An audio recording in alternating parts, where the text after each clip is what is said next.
সকলোকে স্বাগতম জনাইছোঁ মোৰ ইউটিউব চেনেল দীপাংকৰ শইকীয়া। যিসকলে মোৰ ইউটিউব চেনেলটো প্ৰথমবাৰৰ কাৰণে ভিজিট কৰিছে তেওঁলোকে লাইক কমেণ্ট আৰু ছাবস্ক্ৰাইব কৰি দিব।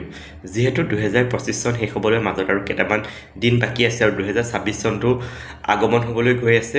যদি আপোনালোকে নাম আৰু ডেট অফ বাৰ্থ অনুসৰি 2026 চনটো কেনেকুৱা হ'ব চাব বিচাৰে, আপোনালোকে চাব পাৰে আৰু লগতে টেৰট কাৰ্ড ৰিডিঙো কৰাব পাৰে। এইখিনিতে আপোনালোকক জনাব বিচাৰিছোঁ যে অসমৰ বিভিন্ন প্ৰান্তত যিহেতু মোৰ এক্সিছ বাৰ্থৰ ক্লাছসমূহৰ ৰেজিষ্ট্ৰেশ্যন চলি আছে, যিসকলে মোৰ লগত এক্সিছ বাৰ্থৰ ক্লাছ কৰিব বিচাৰে যোগাযোগ কৰিব। লগতে যিসকলে মোৰ লগত এক্সিছ বাৰ্থৰ ক্লাছ কৰিব তেওঁলোকে মানি ক্লাছটো তেওঁলোকক গিফ্ট কৰা হয়।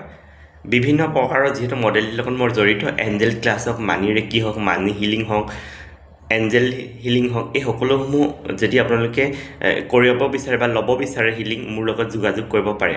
যিহেতু এক্সিছ বাৰ্থৰ জৰিয়তে মোৰ জীৱনটো পৰিৱৰ্তন হৈছে, গতিকে আপোনালোকে যদি আপোনালোকৰ জীৱনটো পৰিৱৰ্তন কৰিব বিচাৰে, এটা ছেশ্যন বা ক্লাছটো এটেণ্ড কৰি আপোনাৰ জীৱনটো পৰিৱৰ্তন কৰক। ধন্যবাদ।